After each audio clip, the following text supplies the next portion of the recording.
All right, great. Well, good morning, everyone. I am Aaron Blumberg, Swiftland's Continuing Education Coordinator, and it is my pleasure to welcome you to When Opportunity Knocks, Will You Be Ready? Understanding Your Gifts, Passions, and Values. We have a wonderful learning opportunity ready for you this morning with Linda Bruno. Linda has been developing and conducting training workshops for libraries and other organizations for more than 15 years. She offers workshops on topics ranging from leadership skills to returning balance and lots of areas in between. Linda received her MBA from the University of Florida and has years of experience in hands-on management positions. She develops her workshops based on solid research and, more importantly, real-life application. Linda, please welcome Linda and enjoy her webinar this morning. Linda? Thanks so much, Aaron, and welcome everybody. I'm excited to be here today.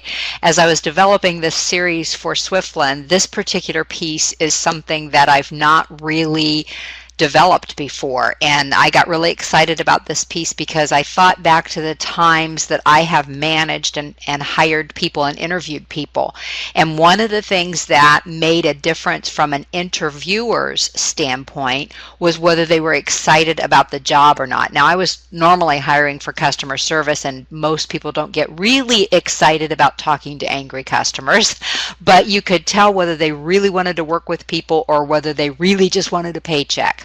And that's what I want you to think about today as we're going through this gifts, passion, and values session. Before we do that, I do want to remind you we're going to do a face-to-face capstone summary celebration thing, if you will, in March. And I know that sounds like it's a long way away, but the end of the year is coming up in just a few weeks. So if you get a chance today, mark that off of your calendar. Put down a note for yourself to either register sometime in the next few weeks or maybe after the first of the year. But we would love to see you there. There is limited seating. That's why I remind you at every session to register for this so that we make sure we get you in there. We're going to have a lot of fun that day. It's going to be a very relaxed atmosphere, and we're going to walk through some of the things that we've talked about on webinars. So I hope that you will all join us at the face-to-face workshop that we're going to have in March. As Aaron said, we're going to talk today about understanding your GPV, and that stands for Gifts, Passions, and Values. Why do you think it would be important for you to understand that about yourself if an opportunity comes along? Just type that into the chat box, if you will.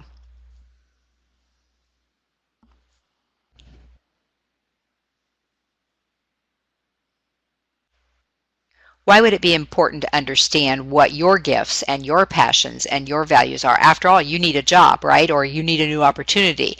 So why does that have anything to do with anything? And I think in a lot of cases, we don't really think about that. I see multiple attendees are typing. Well, that's, yes, exactly. So there'll be a good match. So you'll be happy, right? Lisa says so you can work from them instead of your weaknesses. Absolutely. And guess what? You will get to go to work instead of have to go to work. That's a term that I use a lot with people when I'm talking to them about fleshing out what's going to be a good opportunity for them, because if you get up in the morning and think, oh, I have to go to work today, maybe you're in a position that doesn't really utilize your gifts and your passions and values. If you get up and think, oh, I can't wait to go to work today, and I know that sounds far-fetched for some of us, but I happen to be doing something that I absolutely love. Somebody said something to me the other day, and I said, it's not work to me. And my sister always says to me, do you have to work the day after Thanksgiving and things like that? And I always say, you know, I work almost every day, but it's not work to me because I love what I do. And I think, I hope I'm tapping into my gifts and passions and values as I'm doing this. And I think I saw another comment here. Lynn said opportunities are sometimes cloaked. Absolutely. So if we understand our GPV, we find those hidden gems because other people might dismiss them or overlook them because it doesn't really specify, or it doesn't really shout about what those gifts and passions are that are needed to do that particular position. A few years ago, I was working with a young people's leadership group at a college, and they had juniors and seniors in a leadership program to prepare them for college, to prepare them to look at what opportunities were out there for them. And so I was with this one group, and the one young man said, we were talking about different positions, and he said, I'm going to be a psychologist because people have told me you can earn a lot of money being a psychologist. And I said, okay, let's talk about that for a minute. If what you love to do earns you a lot of money, that's wonderful, but I just want you to think about the fact that if you go into something that you're not really happy about, that money is going to go to paying medical bills because you're going to be stressed out. It's going to go to things like you buying yourself a bigger car because you deserve it because you're in a job you don't like. It's going to be a very subtle taking away of what's really important in your life. And he got that by the end of the session. I was really pleased because sometimes when we're at that age, we don't really get that. So I think it's just important for us to understand that. You know, the last time we talked about understanding yourself. What are your behavioral tendencies, which is another huge piece of understanding whether an opportunity is good for you or not. This actually then delves deeper. This is a more personal reflection today that I want you to go through. And that's what we're going to talk about. We're not going to talk about what you should be doing, what you would hope you're doing, anything like that. It's going to be who you really are as a person and acknowledging that. We all have gifts. We all have natural talents. We all have passions, and we need to acknowledge that if we're looking for new opportunities. So the whole question comes down to, do you know what you offer? Your gifts, your passions, your values. Do you understand that, or do you downplay that, or have you never been encouraged to think about that? Because let's face it, some people might think if I talk about my gifts, then I'm bragging. Not in this case. There may be instances where that is the case and you're not being very humble, but in this case, we're saying, you know what, I want to bring my best to this opportunity. What is my best? So that's what we're going to look at very deeply today. So understanding that GPV formula, and I wish I could give credit to the first place I read this. It was probably a year or so ago when I saw that, and I just jotted it down because I thought it was a great formula, but I failed to jot down where I read it. So I apologize for that. I'm sure it's out there in a lot of different places. But it's key to living your purpose, isn't it? So many people get into the library field because they feel called to that. Now, of course, there are those people that talk about, I love reading, so I want to work in a library. You don't get to read in a library too much unless you're doing it on your off hours. Or they love to be around books, and that's okay, but what is your calling? There has to be a calling there about knowledge and learning and helping your community and those kinds of things for it to really be your purpose in life. So if you understand that GPV, then you can live your purpose or your calling. And the whole thing we need to realize too is that even though the library field may be where we're called to, every opportunity in the library field is not necessarily the best fit for us, is it? For instance, some people might feel that their purpose is to be in administration in a library so that they can do the vision type things and the leadership type things. Other people may want to be in outreach because they really want to be involved with the community.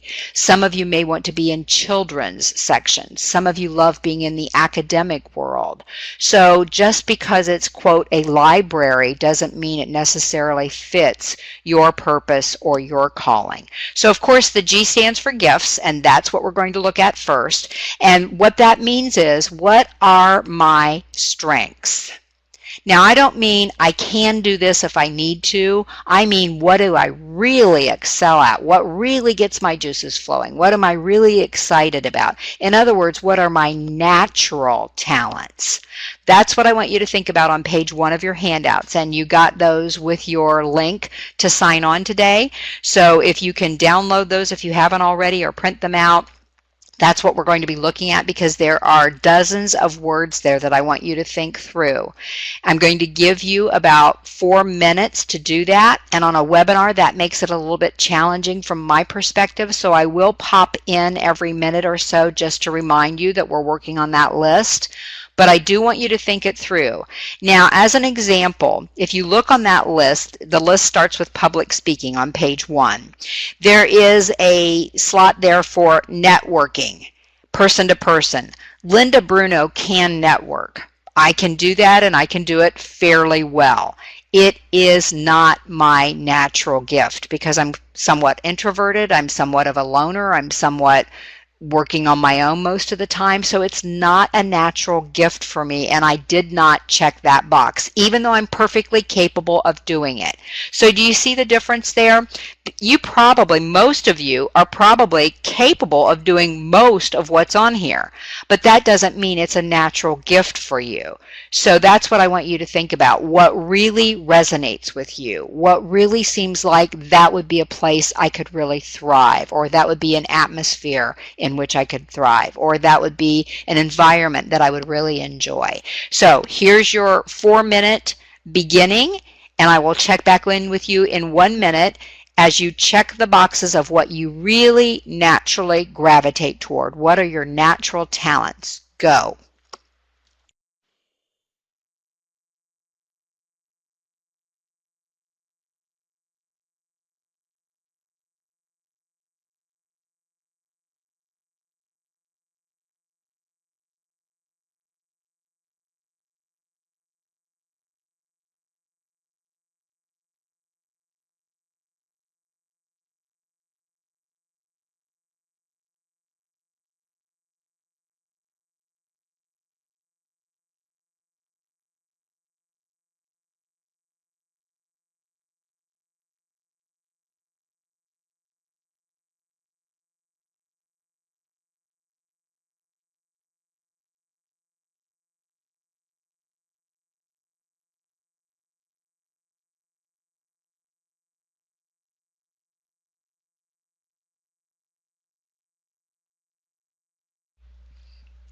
We're at the 1-minute mark, just to let you know.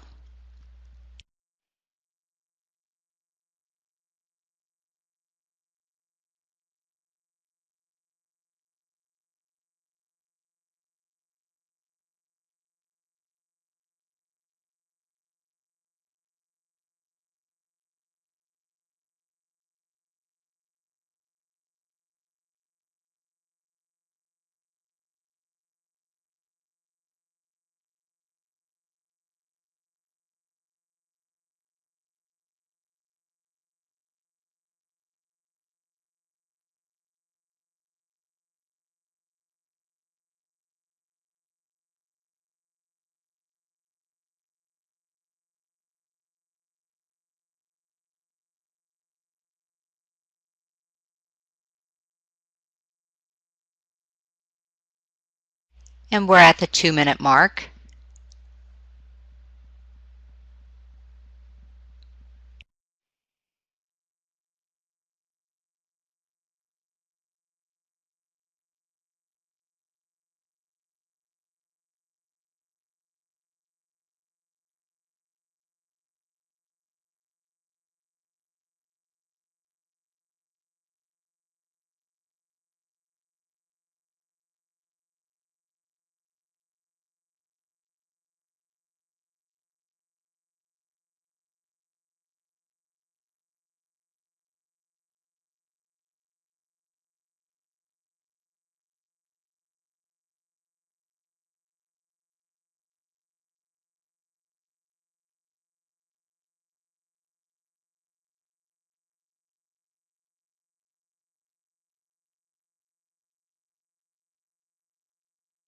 And 3 minutes.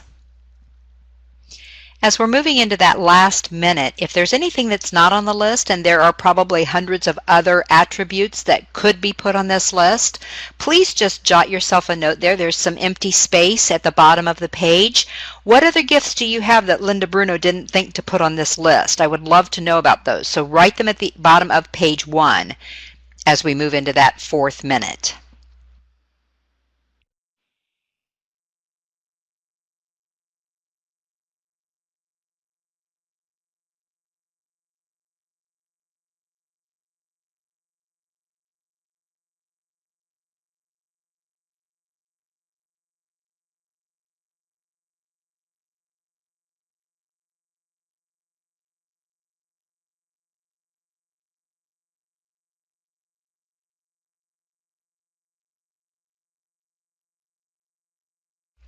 And 4 minutes are up. So hopefully you got through the entire list. Now I have some questions for you, and I'm going to ask everybody in the room to respond in the chat box if you would. That's very helpful for all of us. My first question is, did something come to mind for you that I did not have on the list? Would you type that into the chat box, please?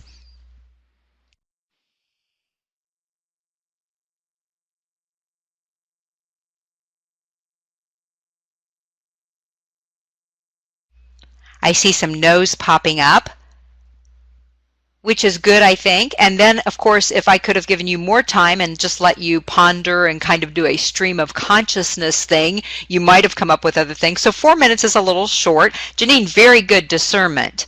It could be connected to intuition or wisdom, but I like that word, discernment. And it is a gift, isn't it? You've probably all known people that didn't have a lot of discernment, and you wondered why they didn't catch on to something. So that is a gift, absolutely. And you may be in a position where you need that gift. And Catherine, just to let you know, adaptability is on the list. It's in the third column at the top. So just to let you know, it is there, but that is a great one to think about. Analytical thinking is another one that people don't always do really well, and it's an important gift, isn't it? Because some people can be very analytical and some people see very high level and can't really see anything past what's right in front of them. So thank you for that, Catherine. I appreciate that. Analytical thinking is another one that would be a gift for some people. Even things, and we don't think about this, like accounting and bookkeeping. I keep track of my own books. I'm self-employed. I do my own tax preparation. I don't do my actual taxes because I am self-employed and I want an accountant's name on my taxes. But I do all the preparation for that. I'm very organized about that. But if you told me I had to do that for the rest of my life, I would sit here and cry because it's not my natural gift. So are you starting to see how an opportunity that pops up may be an opportunity for the person sitting next to you, but maybe something that you would cringe at needing to do that for the rest of your life because it really doesn't resonate with you? And that's what we're talking about here. So my next question for you is, what was one thing that popped out for you that you hadn't really thought about as a gift that you have? Would you type that into the chat box? What's one thing that popped out as a gift that really never occurred to you?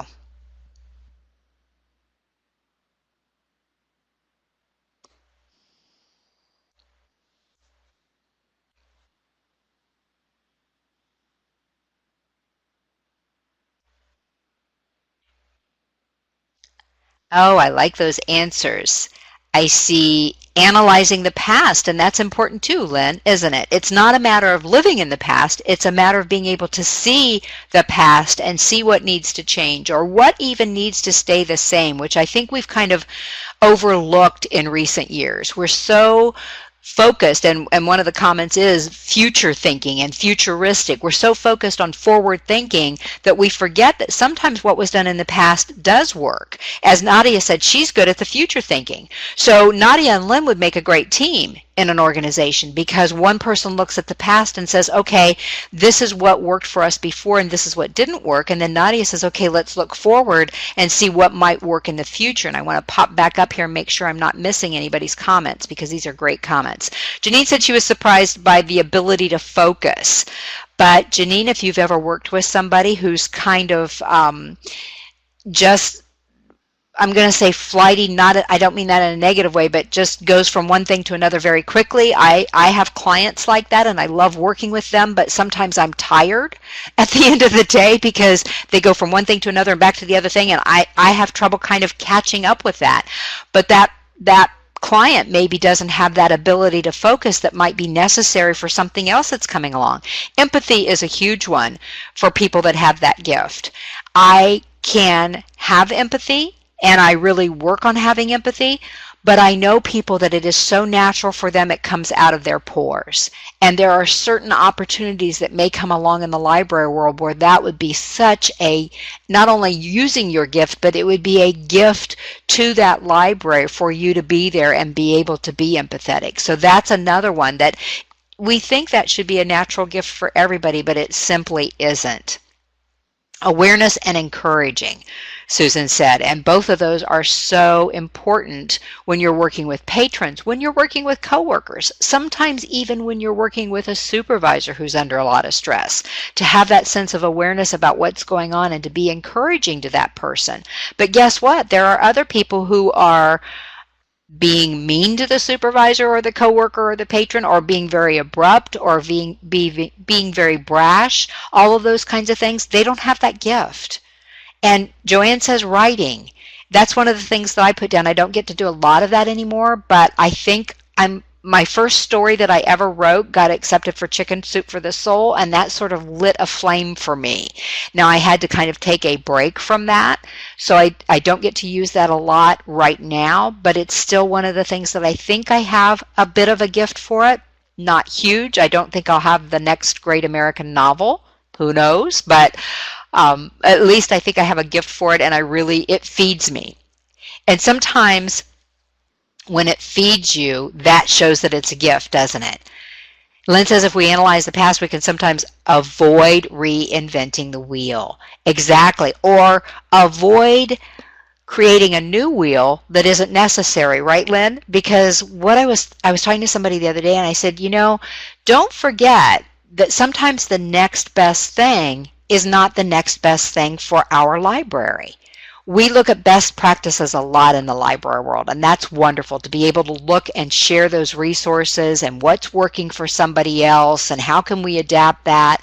But sometimes we get so focused on that, we forget that that isn't going to fit with what's happened for us in the past. Maybe we have a different audience, or maybe we have a different staff level, or maybe we have a different community makeup demographic. So I like the idea of analyzing the past and combining those new best practices with what has worked for us in the past, so that we are not reinventing that wheel or creating a brand new wheel that isn't going to fit on our vehicle, right?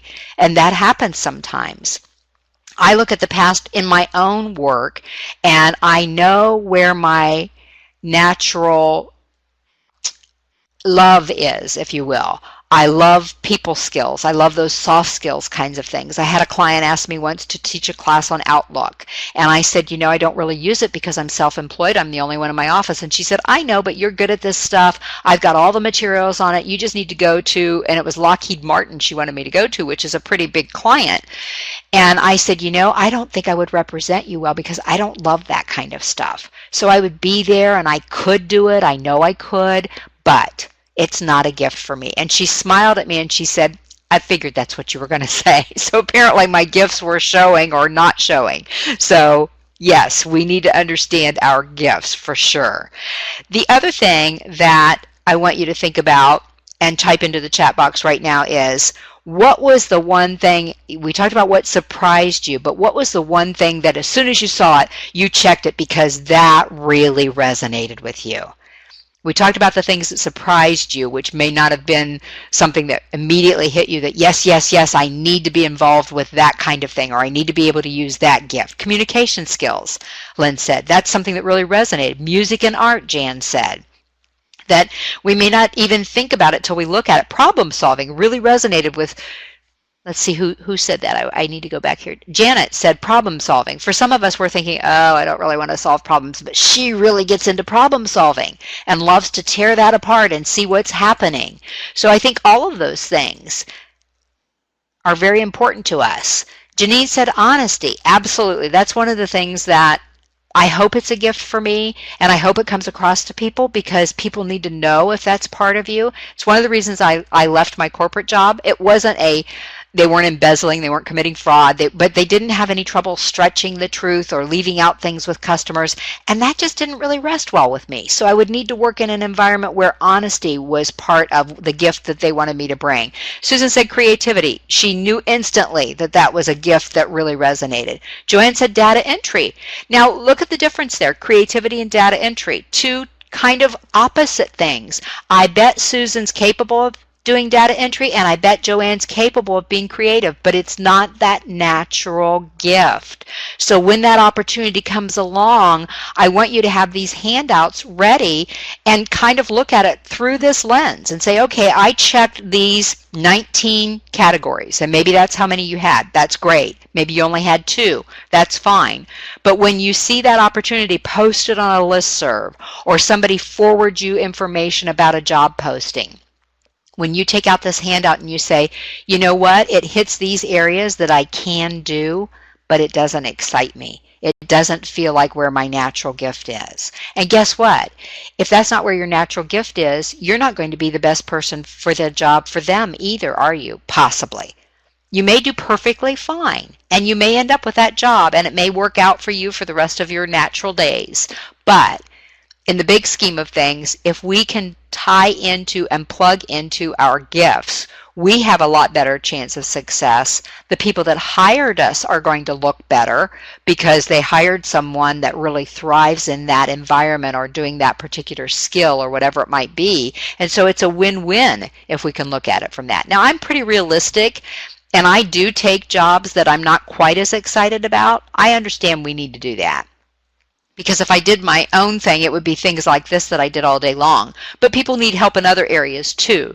So I kind of have that fine line between doing an Outlook program that I have no interest in and doing the things that I absolutely love. And then there are some things that trail along that I really enjoy, but I don't really love. So we can, that's okay. We can do that and still use our gifts.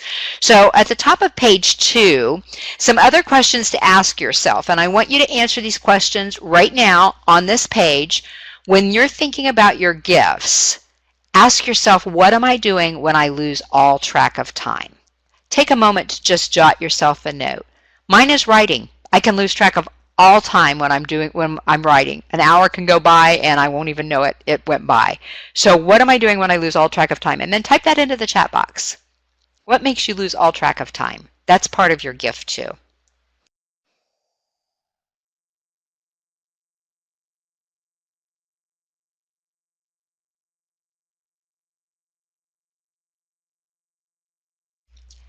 Nadia said teaching training. She must be my doppelganger because I lose all track of time when I'm doing that too. A day will go by when I'm doing training and I'll think, how did we get to 4 o'clock already? And people will be ready to leave and I'm not ready to let them go because I'm really into that. So I totally get that. Troubleshooter, Opal said, God bless you, Opal. You need to come and be with me because that's not when I lose track of time. I start thinking, when is this going to be over? So I love that. And I love the variety we have here today. Writing, Janine said, that's another one for me. I just lose track of time. So I think that really can help us narrow in on our own gifts. Researching recipes, Jan said. Absolutely. You can lose track of time. Somebody was talking to me the other day about watching YouTube videos as part of their research for what they were doing and could lose track of time, and other people would think that they were just goofing around, and they said, no, this is what I'm absorbing and what I'm learning from. So we need to understand that they're all, look at the answers we have here today.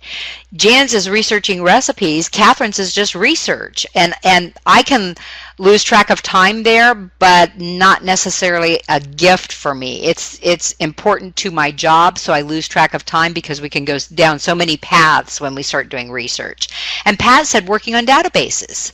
So just look at the variety we have here and why it's so important. If any of you do the interviewing at your workplace or have any input into hiring people, think about what we're talking about today the next time you start to interview or ask questions or have feedback on the hiring process.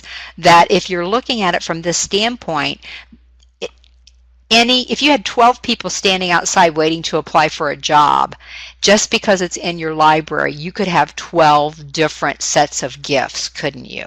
And if we look at that and what those gifts are, then we know whether or not we have a good fit. And Joanne said reading. I do that too, but that's my leisure thing usually. I like to read research material and so forth, but I usually get to a point where I'm kind of saturated with that, but when I'm reading for pleasure. Opal, I tell you, she's got my heart today, spreadsheets and stats, because when I took statistics in my bachelor's degree, I cried. I can do it and I can work through it, but I kept thinking, why am I doing this? A half an hour of my life just went by and I was working on statistics, but Opal's thinking, oh good, I get to spend a half an hour on statistics. So it's so amusing to see that difference.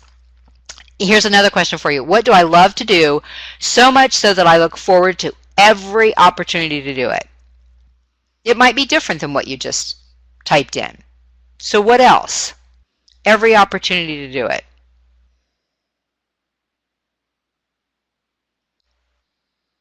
Mine is the actual training process. I love being with people. Even though I'm an introvert, I love being with people, sharing knowledge with them, seeing their light bulbs go off. I look forward to every opportunity to do that. I have to actually sort of monitor myself sometimes with my calendar, because I love those opportunities and I love working with new groups, and then I look at my calendar and I think, wait a minute, I didn't give myself any time to have some downtime and have some refreshing and rejuvenating time. So sometimes I have to stop myself. My chat bar quit scrolling on me. It does that occasionally, so I'm going to have to do it manually. So I hope I don't miss anybody, but I might. And I apologize. Janet said maintenance. Susan said when I'm writing, being creative, doing a project, performing music, reading. Look forward to every opportunity to do it. And there might be an opportunity for Lynn at some point in her life to be a book reviewer or something like that. When we're using that gift, it doesn't become a job anymore, does it? And again, my scroll bar quit working, so let me just look here. Problem solving, researching. Please forgive me if I'm missing anybody because it's kind of jumping around. Talking and learning from others. Right there with you, Pat. I learn at every workshop I do because people share with me. And I think, oh, that's a great, well, just like you did on that first page when some of you gave me other words to add to that list if I ever use it again. That's how I learn. Organizing, Catherine said. That's something that we don't think about. And I don't know if it was on our list or not, but for some people, you can lose track of time organizing. It is a peaceful thing. And if you're good at it, it makes you feel better when you've completed it too, doesn't it? So that's part of it. So without worrying about bragging, finish this statement. I am really good at. Now, some of these are going to be duplicates, but for some people, they struggle with answering some of these questions and other questions resonate with them. So that's why I put it in different forms when you're thinking about your gifts. I am really good at. And I'm going to say, oh, this is going to sound awful, presentations, because I love it. And I think people hear my passion.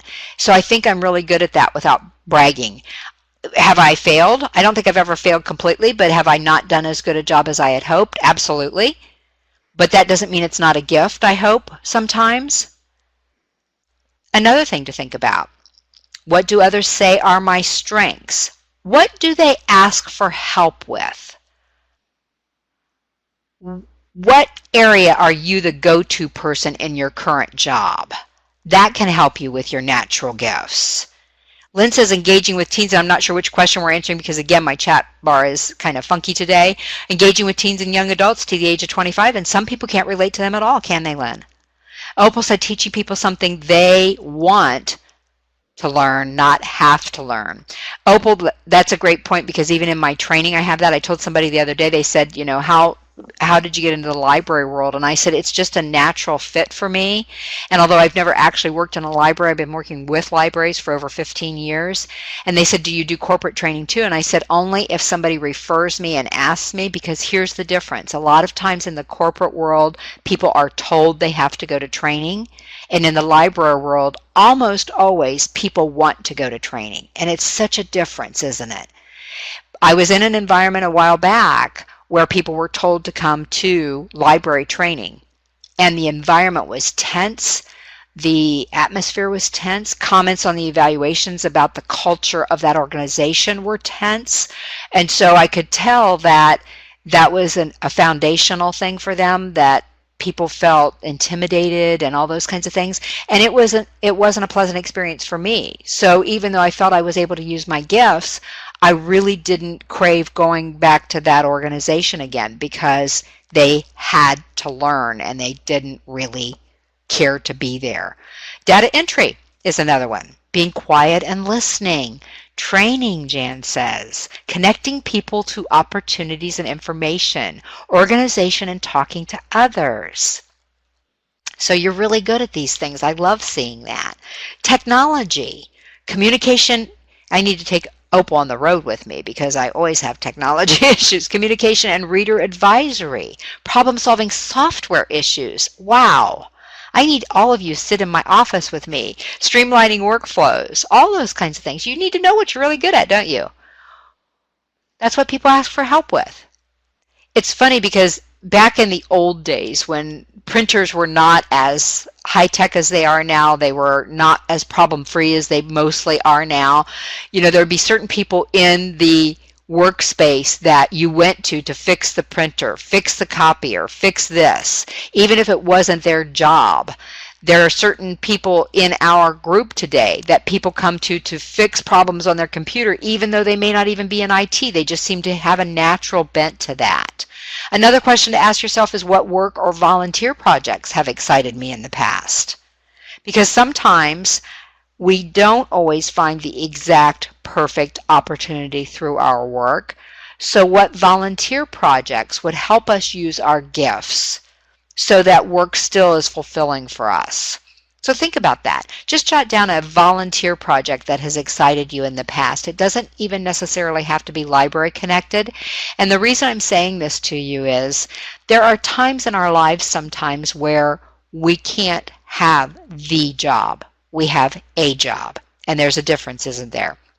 I always encourage people, if this is a period in your life where you have not been able to find the job and you just have a job, then find something outside your job that really uses your gifts and fulfills you.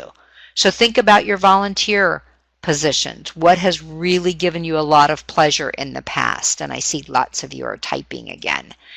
Using imagination to make positive changes. Absolutely. You can do that in a volunteer capacity, can't you? To help people understand. One of the things that I see pop up every year or so is a photographer that has decided to use their gift to help animals get adopted, which I love. They will pose them in funny poses, or they will get that look on their face that just draws your heart. And even though they're not getting paid for that, that is their being able to use their natural gift. Maybe they're shooting all graduation photos or wedding photos, and that really doesn't thrill them that much. They love photography, but maybe that aspect of it isn't that much fun. You can imagine at a wedding how much pressure there must be. Did you get Aunt Judy's, picture when she was dancing with Uncle Fred or whatever? But when they do the animals, they know they're helping the animals, they're helping the organization, all those kinds of things. Jan says people say my strength is organization. So when you know that, even if you don't get a chance to use it in your current position or even in a future position that you take that opportunity, you can still use it in a volunteer position, can't you? Data entry, training, adapting to change, all of those things Joanne was talking about can be used also in volunteer positions. Being able to analyze situations and going deep, Janine said. This is the place where some people can see the surface, but it's that wisdom, that intuition, that discernment that Janine has to be able to go deep. And Paz has planning and organizing projects. Wow. There are a lot of volunteer places that need that. Susan says working with rescue animals. Absolutely. Very important piece and very hard to get volunteers for some of those kinds of organizations. Collecting for overseas organizations. Even though maybe you can't ever really take that as a job. Maybe there's not a paid position available. Maybe you want to stay in the library, which is great. You can still use your gifts. And I just want to stress to you today that even though we're talking about when opportunity knocks, and that certainly is a huge aspect of using your gift, don't forget that when the opportunity isn't quite there yet, you can still use your gifts. Then, guess what? You can put all of the things that you just talked about on your resume. Animal control, Janine said, collecting for overseas organizations that deal with poverty. Absolutely. People that are hungry, people that don't have water, homes, blankets, mosquito nets. There are literally hundreds of opportunities to do that. And one of the things that I looked at when I was doing the interviewing, and that we also helped people understand when we were working on a project of helping unemployed folks put down to express their gifts on their resume, is definitely consider those volunteer positions. How many animals did you help a month? How did you help them? What did the percentage of adoption go up to when you started taking those photographs or when you started writing the descriptions?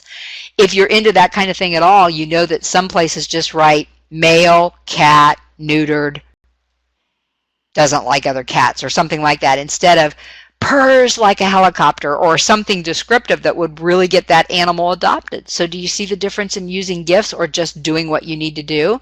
Working with Greyhound Rescue, we have a rescue greyhound in our neighborhood named Sassy, and she's just a jewel.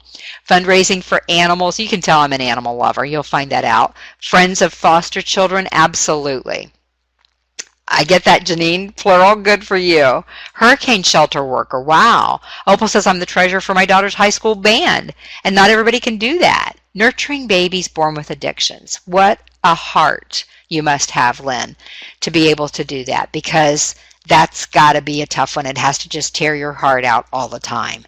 So I don't want to leave you all today, so I'm not going to end this at 11:30. I'm just kidding. We're going to end at 11:30, but I love this group today and the heart that you have, whether it's for databases, because so many of us do not have that heart, or whether it's for helping children who are born with addictions.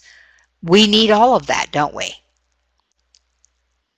Thank you all for being willing to use your gifts and share your gifts, whatever they might be. So, look at your check marks that you made on page 1, and now that we've fleshed this out a bit more with those other questions, I want you to list your top 5 gifts in the middle of page 2. Then you've got them right in front of you when you start thinking about looking at other opportunities or doing an interview or putting something on your resume. What are your top 5 gifts? List those in the middle of page 2.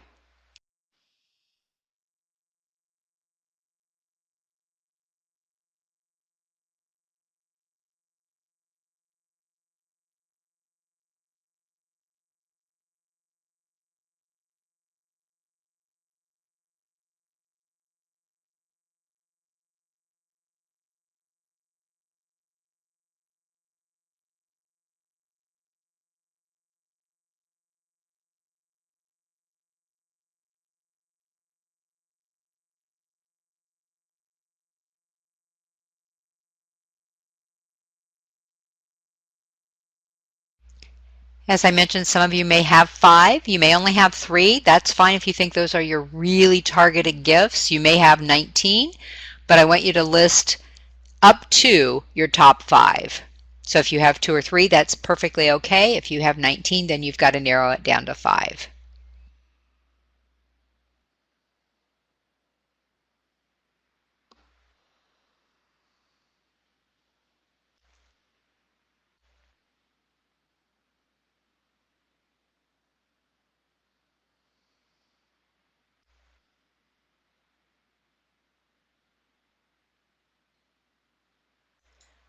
Okay, let's take a look at the next one. This is your passion or your passions. A little different than gifts. Gifts are your natural talents, but passions are what you feel so strongly about. This happens to be the star of the Chicken Soup for the Soul story that I wrote in 2005 that got published. His name is Grover. He had cerebellar hypoplasia, which is I'm going to call it a disease, I guess, or a syndrome. If mom had distemper, the kittens can come out either not being able to walk at all, dragging their back feet, stumbling, whatever. And he had this and couldn't walk, and we had him for 14 years. So I wrote a story about him while he was still with us, and it got published. And that's one of my passions, is taking care, and several of you mentioned this already, of animals that I've rescued. Several animals. We used to foster sit cats, because they're kind of the sort of those people that you were talking about, the foster children, the people who are suffering from poverty, the babies born with addiction. These are the people that can't fend for themselves, aren't they? Or the, let's say, beings, because in my instance it's a lot of animals, but this is Grover. And so if you ever get a chance to see Chicken Soup for the Cat Lover's Soul from 2005, Grover is featured on page 57. He was very high maintenance because he couldn't walk. We had to help him with the litter box, but he had a vocabulary, and we knew whether he was hungry or whether he wanted to use the litter box or whether he wanted to go to bed and have his door closed. So it was quite an interesting thing. But this is one of my passions. Animals, especially abused animals or abandoned animals, are a passion of mine. If I can incorporate that into my work, great. I can't currently do that. But I can do that as a sideline, if you will, to make sure that I'm still nurturing myself so that when I do give myself to my position, to my opportunity, they're getting the best of me because I'm able to have that outlet somewhere else. So the next thing we're going to talk about are your passions. You can see on page 2 toward the bottom or just below the middle, the P is for passion or passions. So here's how you figure out your passions. Ask yourself the following questions. What issues resonate with me more than others? Write yourself a note. And they're all good. Whether it's children, whether it's knowledge, whether it's animals, whether it's whatever. What issues resonate with me more than others? That's your passion. Write that down under what issues resonate with me more than others, and then type it into the chat box. For me, it's animals. As I said, I don't necessarily get to use that in my opportunity to train. However, I do get to use that in my life, which then feeds me to make sure I'm doing the best I can in the opportunities that I have.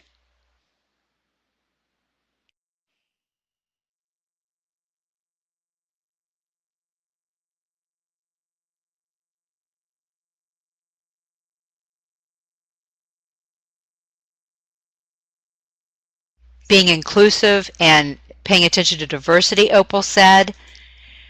Janet said, whoops, I don't know if that was from before. Hurricane shelter worker. Opal said inclusivity and diversity. This chat box is going to drive me crazy. Animals and children, Jan said. Catching things here. Okay, Jan's was animals and children. It won't scroll up just one line, so again, I apologize if I'm missing anything. Pat said hunger issues around the world. It's really difficult to know that our refrigerators are full, our pantries are full, and there are people out there that don't have anything. Human rights, Opal said. Janine says, I'm a history buff. I believe you can't deal with the present or what might be. If I can get this to pop back up again, it won't go. The future without knowing the past, absolutely. And Joanne said abandoned or mistreated animals. Mistreated children and animals, absolutely. And you see in front of you a picture of my dog Brody. This picture was taken when he was in the shelter in 2013 or the end of 2012, I guess, in Georgia.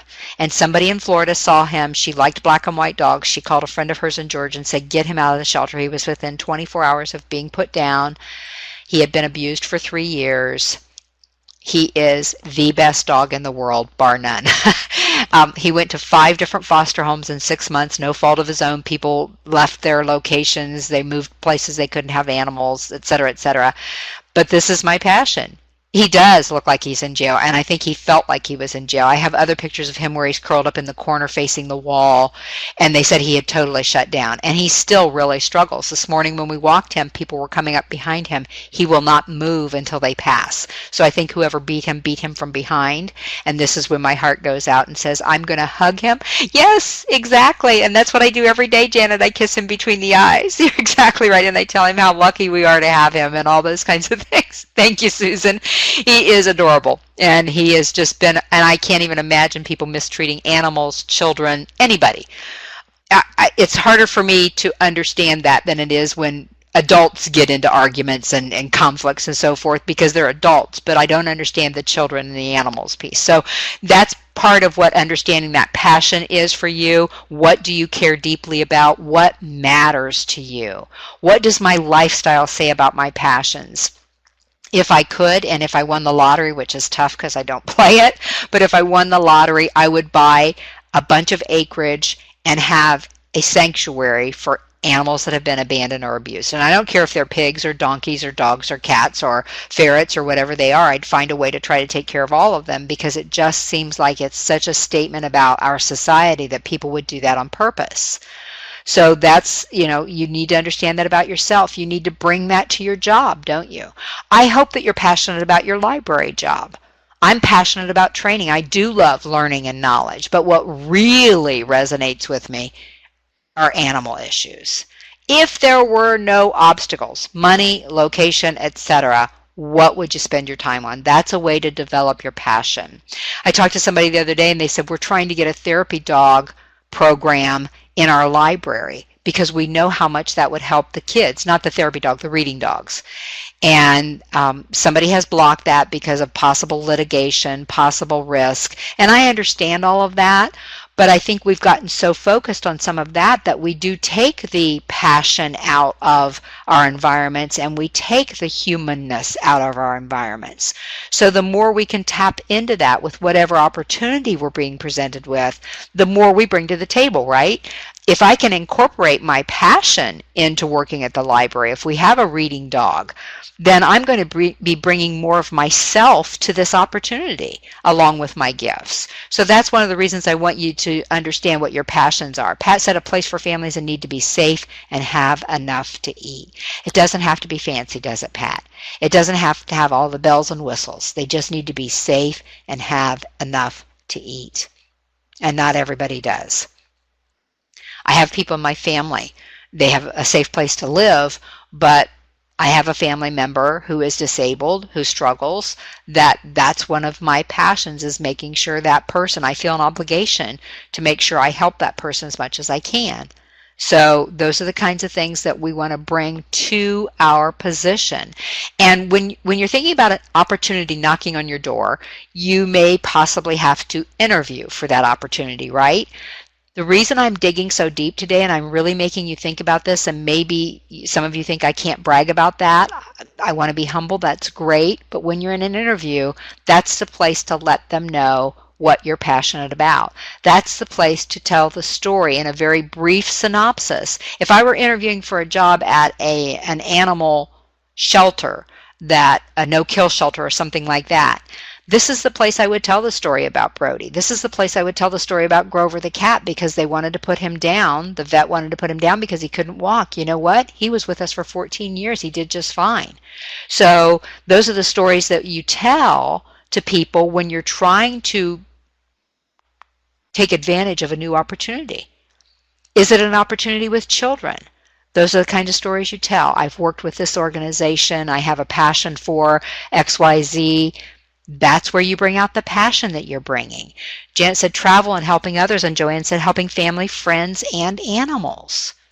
And sometimes when we step back from our everyday, we realize that maybe weeks have gone by. We haven't really been able to tap into our passions, and it's kind of good at this time of the year especially. I don't want to get real, dramatic about this or anything, but right now we're thinking about Thanksgiving next week. Golly, this is where our passions should come out. I was telling Aaron earlier, my passion for older people is fairly strong. I have to limit how much time I can do that, but we had an older fellow that lived next to us when we first moved into our home, and he didn't have family in the area. So I would fix meals and tote them next door, and we would eat with him. And we did that for Christmas one year. We did it kind of sporadically just so that he'd have somebody to eat with. I didn't do it a lot. He passed away shortly after we moved here. But one of the things his family said, we didn't get to attend his memorial service because my husband was having radiation treatment, so we went over and talked to the family afterwards. And his son said something to us, and I don't mean this to brag, but this is what I'm talking about when I talk about passions. He said, he lived in such a wonderful neighborhood. So many people brought him food, but he said, I want to say a special thank you because you are the only folks that sat down and ate with him. I cried when he said that. I never realized what that meant to him. So I try to be more focused. I call my sister every Saturday. We talk for a half an hour to 45 minutes every single week because it's good for both of us. the family and friends connection that we're talking about. So understand what your passions are, and sometimes they can kind of overwhelm us, can't they? And we try to spread ourselves too thin, so then we have to prioritize a little bit. What do I need to feed my own soul right now? And then again, you take those experiences, those things that resonate with you, and you carry them to that next opportunity. You might even talk about them when you're interviewing for that opportunity, because I suspect every library position that's out there, the person interviewing for that would love to have somebody bring some kind of passion, even if it's not for that particular position, but they would love to have a passionate person in that position, even if they can't express their passions in that particular opportunity. Because how many of you know people who don't have a lot of passion in their life at all about much of anything? I find that sad, but those people interviewing for that same job probably aren't going to have the same opportunity you are, because you are a passionate person. So I don't want you to disregard that. I want you to make sure you honor that when you are looking at a new opportunity. Okay, so number 6 at the bottom of page 2 goes a little bit deeper yet, a little bit more self-reflective, a little bit more personal, if you will. And this is talking about your values. And some of you mentioned this already, and some of the words on page 1 could be considered values. But as I mentioned, one of my big values is integrity. And it's something that at my old job, I felt was somebody was trying to drain away from me, and I resisted, but it was getting to the point where there was some, not conflict, but maybe a little tension between me and the people I worked for, because they knew I didn't want to go there. I actually said to my boss once, he said, well, you just need to write the customer a letter and tell them this. I said, but that's not true, and I can't write that letter. And he said, well, I will. And I knew at that point that I was coming up to decision time. It wasn't anything big, but my feeling was just tell them the truth. I had a salesperson call me once when I was in customer service. We had messed up. And he said, I want you to call the customer and tell him this. And I said, Tom, I'm not going to lie to him. And he said, well, what do you want me to do? I said, I want you to call him up and tell him the truth. And he did. And the customer appreciated it. Were they happy that we made a mistake? No, but they appreciated that honesty, and then they could trust us going forward. And it was something that I felt when I left that job, nobody could doubt that about me. So we need to think about what values we're bringing. We need to think about whether the opportunity we're looking at holds the same values. In the library world, it's a very value-oriented world. However, we are dealing with human beings, aren't we?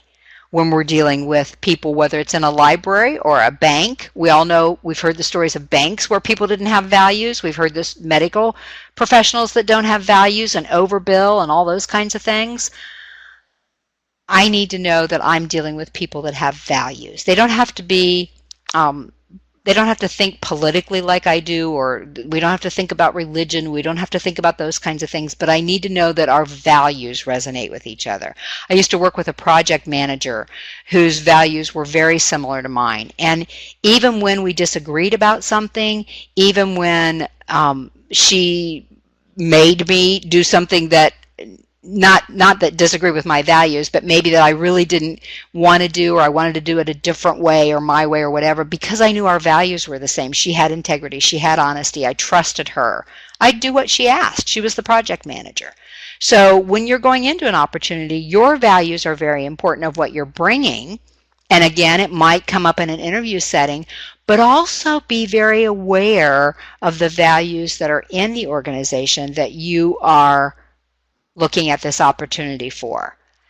How do you find that out? You can't walk in and say, well, are you all honest here? Do you all have integrity? But you certainly can ask people that work there. You can ask people that know people that work there. You know, what kind of environment do you have? Is there an element of trust there?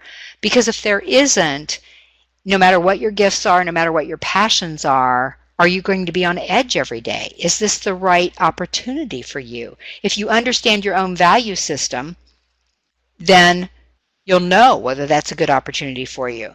Now, I sit and say that to this group, and I already know that there's nobody in this room that doesn't value honesty and trust and those kinds of things.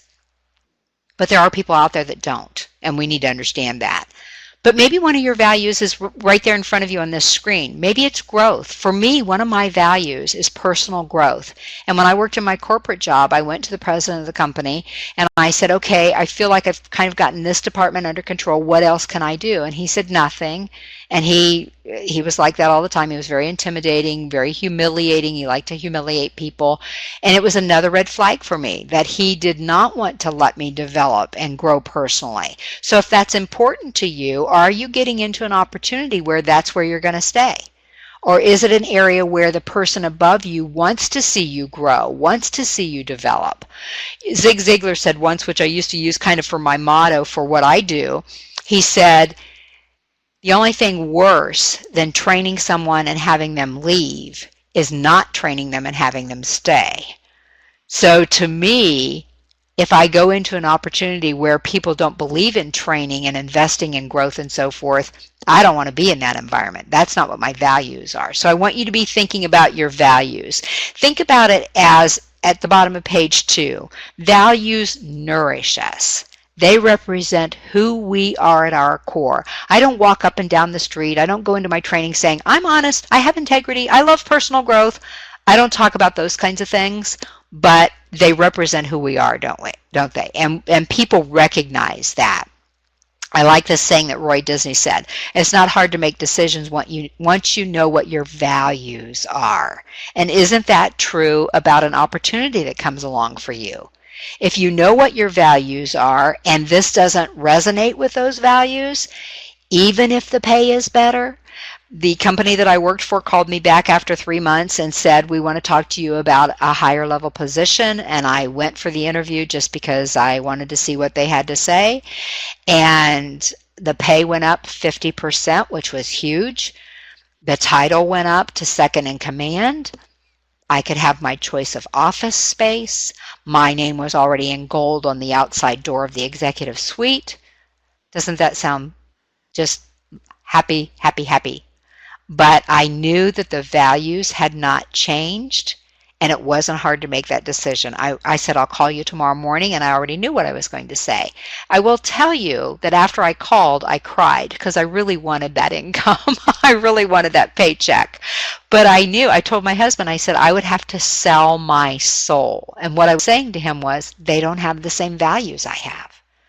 And I don't want to be in that environment. So when you're looking at your next opportunity, does the values presented by that opportunity represent who you are at your core? It doesn't mean they're bad people. Where's their focus? Are they focused on really serving their community, or are they focused on statistics, which is very easy to do in the library field these days? We have grants we have to worry about. We're trying to get funding, all those kinds of things, and those statistics are very important. But every once in a while, the pendulum swings so that that's our focus. Instead of saying, okay, will this program draw 25 people? Or there are 7 people in our community that need this so desperately. Are we going to do this? Do their values at least mesh with your values? It's something to think about when opportunity knocks. Another thing to think about is our values are essential to our lives for us to feel worthwhile. You know, I've talked to people that have taken an opportunity, weren't really sold on it to begin with, felt very strongly that after a period of time, they were not the same person they were when they started at that opportunity, because now they didn't feel as worthwhile. They weren't living out their values. They weren't maybe even living out their passions or their gifts. So all of a sudden you don't feel worthwhile. There's not a whole lot worse things in my mind to go through the day than to feel at the end of the day that you weren't able to give your best. You weren't able to feel worthwhile. You didn't feel you were doing your best, you were being your best self. So think about that. Your values are essential to your life to feel worthwhile, and can you live out your values at this new opportunity? Something to think about as you look at that opportunity. Okay, so we're going to look at some values now. Top of page 3.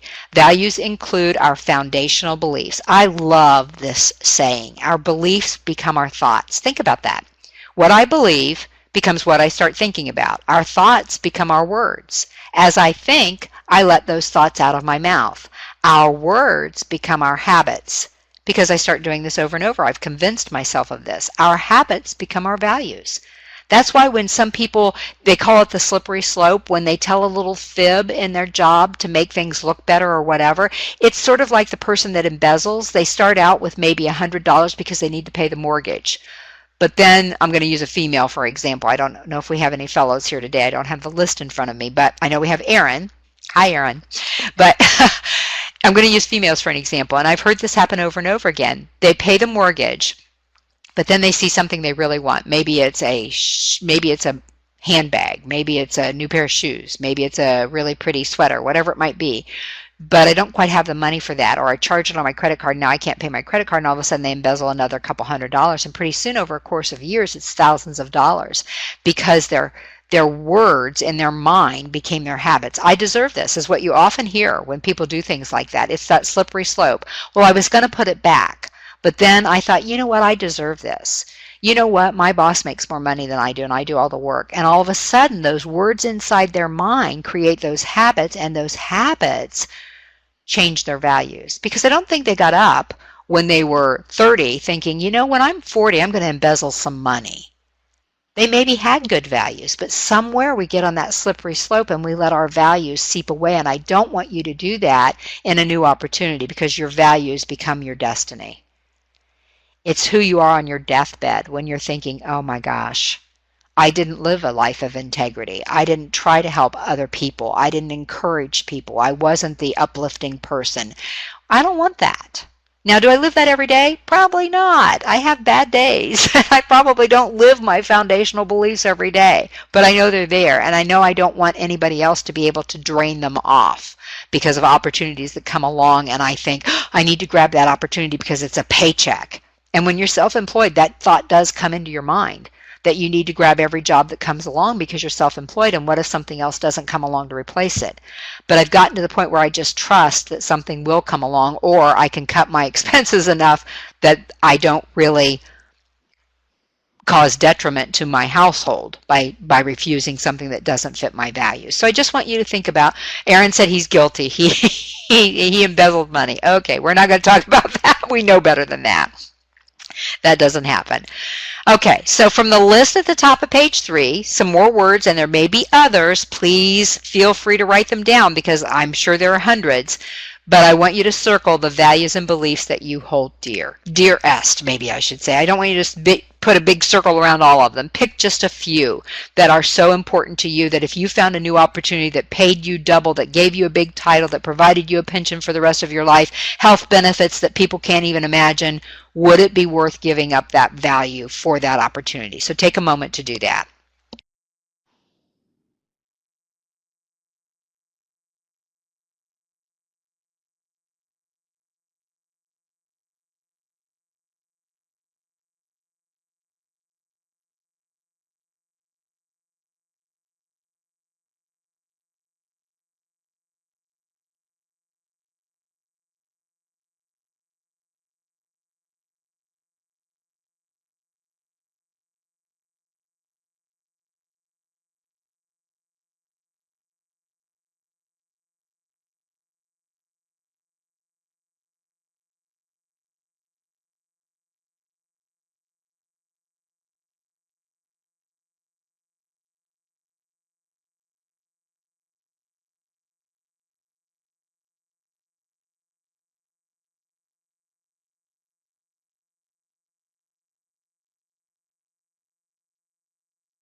And as you finish going through that list, I want you to write the top 3 in one of those open spaces between the columns, or to the right there where there's some white space, just to remind yourself when you see a new opportunity to come along, make sure your values match the values of that person that's looking to hire you or that organization. And then put your top 1 or 2 or 3 in the chat box for us. What can you not give up? And I'm sure any of them that you circled you feel that way about, but what are the top 3 that you just think, I have got to make sure these values are included in any opportunity that I have?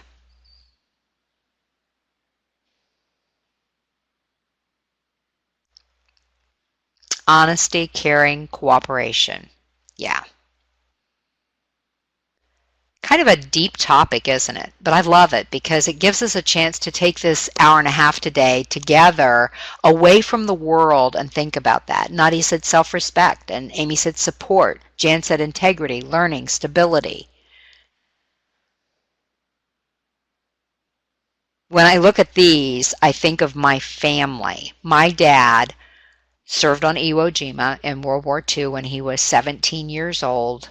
It destroyed his life, basically. I mean, I have to think that that's one of the things that affected him. He was an alcoholic his entire life. He died at 56 with lung cancer, and we had a dysfunctional family because of his alcoholism. But I will tell you, sitting right here today, that he was as honest as the day is long. He was one of the hardest workers I've ever seen. He took care of his family. He was a loyal friend. All of the things that are important to me. Yes, he was an alcoholic. That doesn't matter. It did, of course. It affected me as I grew up, but I am proud to say that he was honest and he had integrity, and I never had to apologize for any of that. Opal says, can't give up being ethical. Let me see what she said here. Speaking with candor, learning, but I struggle in an environment where there is no accountability. Oh, I get that. Yes, accountability is a big one, isn't it? And I don't even think that's on there. But it is kind of a value, isn't it? It's being and holding people accountable. And when that's not there, to me, that almost speaks to integrity, doesn't it? Because if somebody's not accountable for their actions, is there integrity in that? I don't know. Good discussion topic, but we don't have time for it today. Lynn said fairness. Joanne, self-respect and life being meaningful. Jan said integrity, learning, stability, and we saw all the other ones. And so you see the differences there, but it makes you think, doesn't it? Because there are a whole bunch of them there I'd like to circle. But what can, as Opal said, I like the way she worded that, I can't give up being ethical and speaking with candor and learning, but still struggle in an environment where there's no accountability. So when Opal's looking at a new opportunity, one of the things that she needs to try to ferret out somehow is, are people held accountable for their actions? Do people have consequences? I remember several years ago, a supervisor wrote me and she said, I have this person who won't show up for work on time and does this and does that. And I said, well, what's the morale in your department? And she said, oh, it's going downhill. And I said, well, do you understand why? Because this person is not held accountable. It's like a child at the grocery store that you hear mom say, I'm going to count to three. I'm going to count to three. And she says that 7 times. And you want to say, I'll help you count, because the child is still not behaving. The child is not behaving because there are no consequences and they're not held accountable for their actions. The same thing happens when those children become employees, right? Or friends or coworkers or people on committees with us or whatever it might be. If there are no consequences, then they're not being held accountable. So you need to understand that. You walk into that opportunity and you think, yeah, but people kind of get away with doing whatever they want to do, and I don't think I can work in that environment. I've seen environments like that. I have friends who work in environments like that where they just say, oh, well, it's a paycheck, it's a good pension, it's a good health plan. But at the end of the day, I'd be so stressed by that's something that I can't give up as well. So understand that about yourself, whatever it may be off of that list, because it's that important for you when that new opportunity knocks. Heaven forbid you leave a decent job with decent pay, with decent responsibilities, with decent growth opportunities, because a new opportunity comes along that looks great, but guess what? Their values don't match yours. And now, as Opal very aptly put it, you're going to struggle in that environment because you know your values don't match. You don't have to have identical personalities and identical thought processes and all those kinds of things. It wouldn't even be healthy to have that. But certainly at these deep levels, you need to know that people think about life the way you do. Number 10 says, ask yourself, what would I want people to say in my eulogy? I said, what would you say on your deathbed? But what would you want people to say in your eulogy? I put this on here because I saw a fellow's, his name was Neil, and I can't remember his last name. I have his obituary somewhere because I laminated it. I saw it probably 15 18 years ago when we were on vacation, just leafing through a paper in South Carolina, came across this picture of this relatively young man. He had a hat on at a jaunty angle, and you could tell he loved life, but it was an obituary. And it said, Neil's favorite saying, life may not be the party you hope for, but while you're here, you should dance. And that must have been what weighed on his mind when he died, or maybe he had been sick. I really don't know. But it's true, isn't it? What do you want people to say about you? Well, she always made sure we got our work done. Well, that's not really what I'm looking for. I would love for people to say she had integrity. She loved helping people learn. She loved helping people grow. Those kinds of things. Those are my values. She was honest. She was truthful. All those kinds of things. So what would you want people to say at your eulogy? You don't have to type this in the chat box, but go ahead and write it in the middle of page 3 as we wrap up today's program. And you're welcome to write it in the chat box if you'd like, but you don't have to.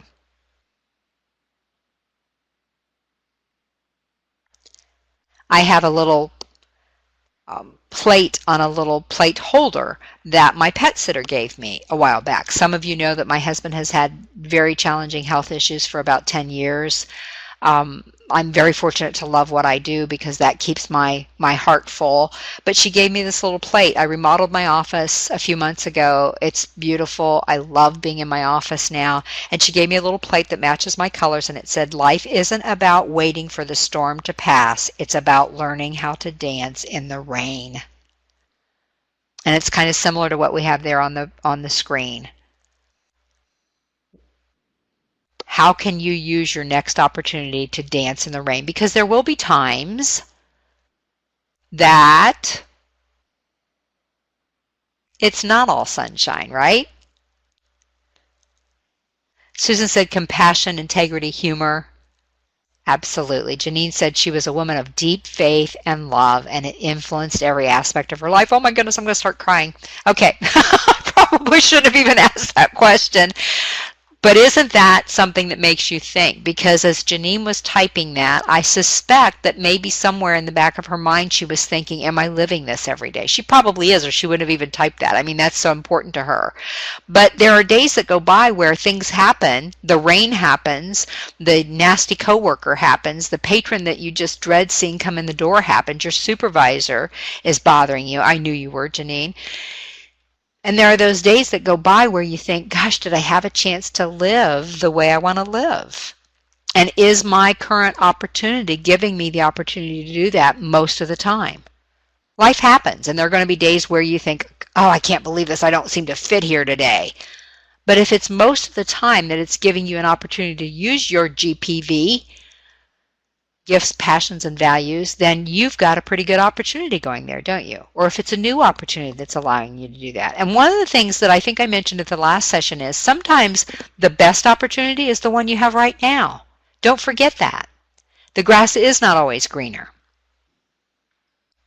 It may look like that, but when you get there, you look closer and there are those dry patches, and there are those rocky patches, and there are those sandy patches. Most opportunities have that. All that I know of. So maybe the best opportunity you have is right where you are. So, okay, if that's the case, how are you bringing your gifts to that? How are you bringing your passions to that? How are you bringing your values to that? It's a great refresher course, isn't it, for us to think if we're living at our best. Okay. Consider that close friends can be helpful when you're thinking through some of these things, your gifts, your talents, your values. What do they perceive you as? Your passions. They can help you. If some of you got stuck on this and thought, you know what, I've never really thought this deeply about these things before, and I'm not sure a 90-minute webinar allows me to do that, talk to your friends about it. Sometimes your friends are much more perceptive than you are, even about what's important to you, or even if that opportunity you're looking at is really a good opportunity for you. If you're all excited about it and you go to them and look at what this pays and look at how many weeks I get off and all those kinds of things, maybe they're going to say to you, but do you get to use your gifts? Can you be passionate about that opportunity? So sometimes close friends can be really helpful for you to think through these things. And then if you struggle with any part of that equation that we started talking about first thing, or you just want to check and make sure this opportunity is a good fit, here's something that you can ask yourself. If I could live 3 lives simultaneously and each would allow me to express an important part of me, what would those 3 lives be? No shoulds, no buts, no gosh, if only I were. But what would your 3 lives be? And for an example, I put down one would be animal caretaker, one would be writer, maybe photographer with that, and one would be trainer, teacher, facilitator, whatever that is to help people grow. Those would be my 3 lives I would do all at the same time. I don't have time, but I can do bits and pieces of those. So that helps you kind of funnel down everything we've talked about with your gifts and your passions and your values into the things that are most important in your life. So write down your 3 lives. What would your 3 lives be? Again, I said animal caretaker, writer, photographer, and I'm going to call it teacher because when I facilitate or train or anything else, I'm helping people learn and grow. So those are my 3. I'm going to give you a moment to think about that before we go forward.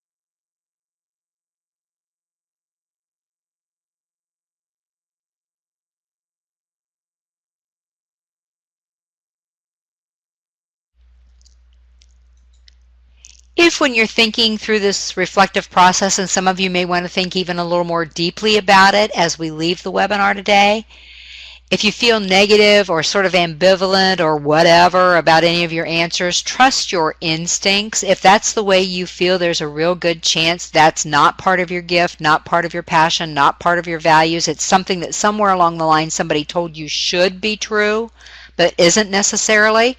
So if you've recorded something that really doesn't feel that fantastic to you and exciting and really get to your core, then it's probably really not a reflection of your GPV. It might be what somebody else expects of you. So trust your instincts. When you're thinking about instincts, a few years ago I heard somebody say that one of the best ways to decide whether, when you're making a decision, whether the decision you're going with is the right one is to do a coin toss. Heads, I'm going to do this. Tails, I'm not. Toss the coin, and whichever way it lands, how did you feel about it? If you instinctively were disappointed, then you know your decision should have been the other way. If you were excited, then you know you made the right decision. So it's funny how our instincts will kick in without us even realizing it. So if you have to make a decision about something, an opportunity maybe, and you think, oh, I think I'm really excited about this. If this lands heads, I'm going to take it. If it says tails, I'm not. And it lands heads and you think, oh, I'm not that excited about it, then it's probably your instinct telling you that that's not the greatest opportunity for you. So if you had to answer this question right now, how would you complete this equation? My gifts, my passion, my values. We've pretty well worked through those, and I don't want you to have to take the time to redo that right now because you might still want to reflect on that, but I would like you to fill out the one that says a great opportunity for me might be. What pops into your head when you think of that? Take a moment to fill that out and we'll wrap this program up. And would you share that in the chat box? What do you think your great opportunity would look like?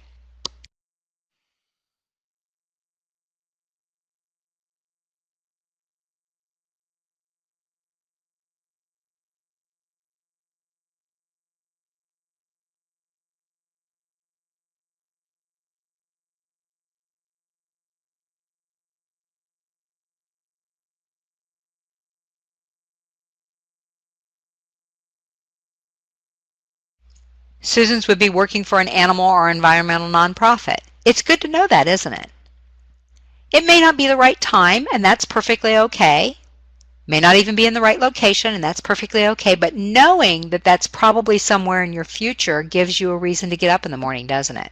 It also helps you kind of focus your efforts at your current opportunity. so that you can take advantage of any instances where you might be able to engage in those kinds of things. There you go, Janine, and that's perfectly okay. Remember what I said? Your best opportunity might be where you are right now.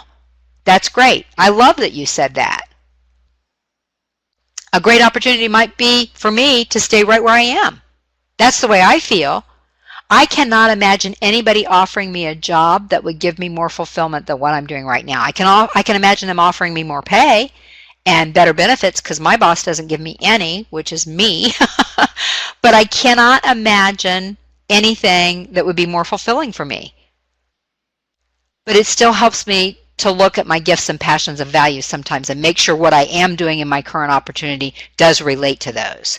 And Joanne said working with animals and the less fortunate. And in many cases, libraries allow you to at least work with some of the less fortunate in your community, don't they?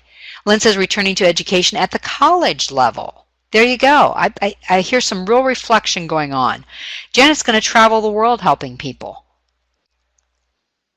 Wonderful opportunity. And that might come along. And Jan said she too is very happy with I love that you were able to discover that through this process. And then I love for those of you who have something else out there for you that you now know what that might be and you can move toward that. Yes, Catherine, I love that. I don't have to go to work. I get to go to work. It's just when it's not work anymore, you are in the right opportunity.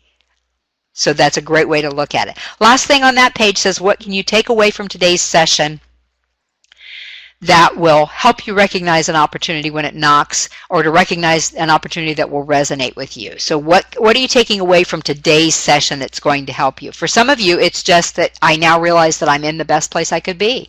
Wonderful. I now realize that at some point I'm going to work with animals, or I'm going to work with less fortunate, or I am going to travel the world. It may not be something that happens tomorrow, but it's good to know what that opportunity will look like for you.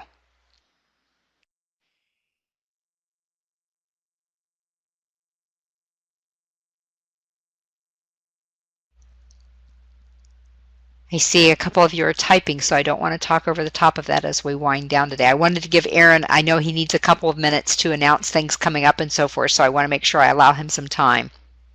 But I also don't want to step over anybody that's typing in the chat box, because this discussion is very worthwhile and can apply to the rest of your life. So, to not let my values take a back page to the allure of a job description and a salary. And it happens, doesn't it? And sometimes they combine. Yay, isn't that wonderful when they do? But at the end of the day, which one will really bring you true happiness? Denise says, be more aware of my gifts. Also, this was so much better than I thought it would be. Oh, thank you, Janine. I appreciate that. I really do appreciate that. I hope I gave you a chance to think through some of these things, because we don't often have that opportunity, do we? To step back and really take a look at, what are my gifts? What are my passions? What are my values? So I love that we have that 90 minutes together where you just get to sit and think that through, or at least get the thought process going, even if we didn't have time to totally complete it today.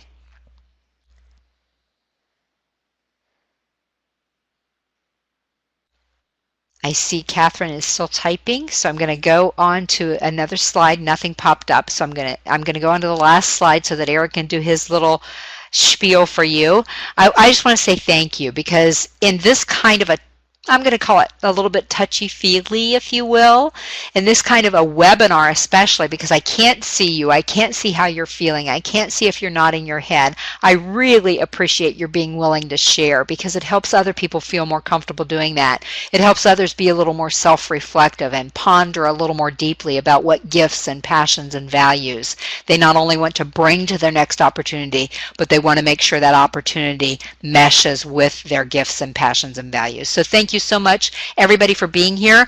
I hope to see you at the next session. We are going to talk about culture and opportunity, so please be here for our next session, which will be December 16th already. And don't forget, mark that date off, March 15th, so that you can attend the actual in-person session. And if there's anything you would like to cover at that session, let me know. I have some thoughts in mind, but I don't have it developed yet because I'm developing it for you.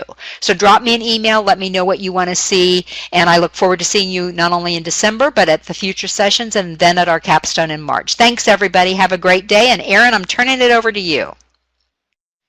Thank you, Linda. Uh, Thank you for a wonderful webinar. Some information, and a sneak peek of what is coming up. Attendees, if you enjoyed this webinar, be sure to join us on December 16th, which is also a Friday, for When Opportunity Knocks Will You Be Ready? Understanding Library Culture and Your Part in It. Also, just to follow up again and repeat what Linda said, make sure to mark March 15th for her workshop, the capstone workshop for this series. Also, please join us for setting up a digital reference program, How to Serve Our Patrons Effectively, on Tuesday, December 6th. Our two Launching an Idea from Concept to Crowdfunding webinars, Staying Organized on December 1st, and Building a Brand on December 15th. Also, a shameless plug for Swiftland's first Makerpalooza, which will be on Wednesday, December 7th. It will be taking place at the Hilton Garden Inn in Fort Myers, Florida. So those of you that may be attending from outside the area to this webinar, we encourage you to make the drive. It's going to be worth it. It'll be a full day of learning how to make your own makerspace, designing it, some ways to do it on a small budget, and some get your hands on some technologies that you would usually not be able to get. So it's something that they're inexpensive and some that are a little more pricey, but try to see what works for your library. Again, that is December 7th here in Fort Myers. As always, please feel free to keep checking the continuing education calendar on our website, the Florida statewide training calendar, the Swiftland Facebook page, the Swiftland Twitter feed, or look for your message from the Florida Library listserv. Thank you everyone again for attending and have a terrific weekend. And those of you that may not be joining us before then, have a wonderful Thanksgiving holiday.